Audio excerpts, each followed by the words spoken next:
भाषा सल्लागार समितीचे सदस्य श्रीपाद भालचंद्र जोशी सर आपल्यासोबत आहे. सर, एक ठराव झाला, त्यामध्ये जाधव समिती रद्द करण्याची मागणी केलेली आहे, काय सांगणार? ही मागणी आम्ही केलेली नाही, ही मागणी संपूर्ण महाराष्ट्राने केलेली आहे आणि सरकार दरबारी नोंदली गेलेली आहे. आम्ही फक्त ती जी लोकांची भाषाविषयक जे काही मत आहे ते भाषा सल्लागार समितीमध्ये असलेले लोकांचे प्रतिनिधी या नात्याने व्यक्त केलेलं आहे.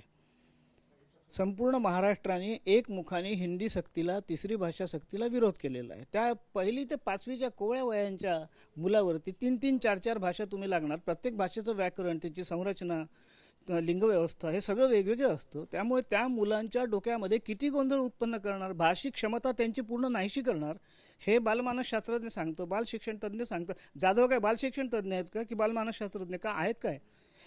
हा विरोध सुरुवातीपासूनच आहे. जाधव समिती तुम्ही का नेमली? महाराष्ट्राची मागणी होती हिंदी सक्ती नको, तिसरी भाषा सक्ती नको, तुम्ही दोन्ही शासन निर्णय रद्द केले, तिथे थांबा, आम्ही अभिनंदन केलं होतं तुमचं. त्या उपरी पुन्हा हेकेखोरपणाने तुम्ही त्रिभाषा सूत्रावर विचार करण्यासाठी जाधव समिती महाराष्ट्र, हा अवमान आहे ना, मराठी भाषिक जनतेचाच अवमान आहे हा पूर्ण. जी तुम्हाला सातत्याने सतत ओरडून सांगते की हे नका लादू आमच्या या मुलांवरती या वयातल्या, तरी तुम्ही जर स्वतः राजकारणाच्या सोयीसाठी हे सगळं वापरत असाल तर मग तज्ज्ञांनी काय तोंडाला पट्ट्या लावून बसायचं अशी अपेक्षा आहे का? ही संस्कृती महाराष्ट्रात तज्ज्ञांनीच विकसित केलेली आहे, तोंडाला पट्ट्या लावून बसण्याची. त्याला सरकारला दोष दे. सरकारने नाही म्हटलं तुम्ही की तुमचं तोंड बंद ठेवा म्हणून. तुम्ही मांडा ना जनतेची मतं. सरकारने काय तुम्हाला बंदी केली का? तुम्ही मांडत नव्हते आतापर्यंत, म्हणून लोकांना अप्रूप वाटतं. शासनाने नेमलेली समिती आहे असं कसं करत? शासनाने नेमले, आम्ही काय शासनाचे नोकर आहोत का पगारी, की शासनाचे कंडक्ट रूल लागू आहेत आम्हाला?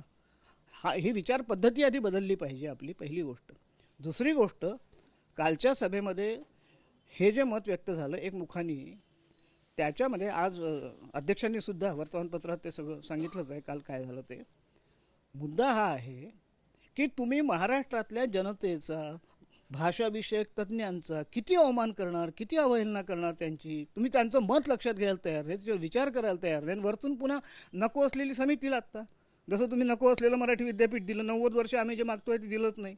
ही जी राज्य करण्याची पद्धत आहे ना, ही या राज्यासाठी अतिशय अवांछित आणि अनिष्ट आहे, आम्ही वारंवार सांगतो आहे. कालची जी बैठक झाली भाषा सल्लागार समितीची, कोण कोण या बैठकीला उपस्थित होतं आणि सर्वानुमते हा ठराव झाला? एकमुखानीचा अर्थ काय होतो? विरोधी मतच जिथे नसतं त्यालाच एकमुखानी म्हणतात ना. आता सभेच्या नंतर कोणी व्यक्त करण्यात राहील तर तो त्याचा व्यक्तिगत प्रश्न आहे. मुद्दा हा आहे, केवळ एवढा एकच नव्हता ना कामकाज काल, अजून खरेच महत्त्वाचे मुद्दे होते. मराठी राजभाषा अधिनियमाच्या अंमलबजावणीसाठी अद्यापपर्यंत राजभाषा विभाग स्थापन झालेला नाही, तो स्थापन करा. मराठी भाषा विकास प्राधिकरण ही अर्धन्यायिक यंत्रणा दक्षिणेतल्या राज्यांनी आपल्या लँग्वेज डेव्हलपमेंट अथॉरिटी तयार करून आज 12-12, 13-13 वर्ष झाली. त्यांचे कायदे सरकारला देऊन आम्ही 8 वर्ष झाली. कायद्याचं प्रारूप मराठीचं देऊनही झालं. सरकार काहीच करायला तयार नाही ना मराठीसाठी. मग भाषा सल्लागार समितीने मराठीच्या काय करायचं आहे? हिंदीची भूमिका मान्य करायची आहे, मराठीच्या विरोधी निर्णय मान्य करायचे आहे. काय अपेक्षा आहे? लोकांची अपेक्षा भाषा सल्लागार समितीकडून मराठीच्या रक्षणाची आहे. मराठी भाषा धोरण आपण दिलेलं आहे. त्या मराठी भाषा धोरणाच्या अंमलबजावणीसाठी आम्ही म्हटलं आहे काल की मराठी भाषा धोरण संनियंत्रण समिती स्थापन करा. कोण अंमलबजावणी करणार त्या धोरणावरती? एक विभाग हिंदीत लिहितो, एक विभाग इंग्रजीत लिहितो, एक मराठीत लिहत नाही. हे जे सगळं चाललेलं आहे, हे काय राज्य ज्या पद्धतीने चाललं आहे, काही यंत्रणा असल्याशिवाय, त्याच्यावरती दंडात्मक कारवाईची तरतूद असल्याशिवाय हे सगळं केलं ना दक्षिणेत, तेव्हा त्यांच्या भाषा सुरक्षित आहेत. तुमचा विरोध जो आहे तो यापूर्वी पण होता, तरीही जाधव समिती काम करतीच आहे अजूनही. भविष्यात काय भूमिका असणार आहे भाषा सल्लागार समिती? अख्ख्या महाराष्ट्राने सांगून झालं आहे, जाधव समितीला काय करायचं ते करू देत. आम्ही काही फक्त भाषा सल्लागार समितीचे सदस्य नाही आहोत. आम्ही मराठीच्या व्यापक हितासाठी चळवळ चालवतो आहे, मराठीच्या भल्यासाठी चळवळ करतो आहे आणि आम्ही व्यापक हितासाठी करतो आहे, संकुचित हितासाठी करत नाही आहे.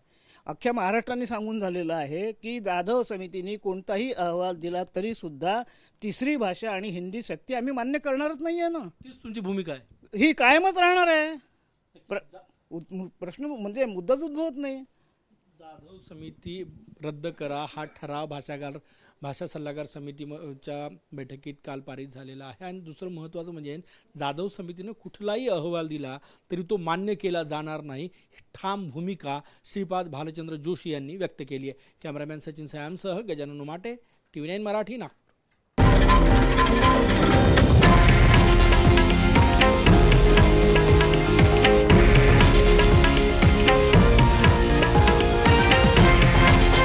हे आहे देशातील नंबर 1 न्यूज नेटवर्क आणि आपण पाहत आहात TV9 मराठी, एकमेव.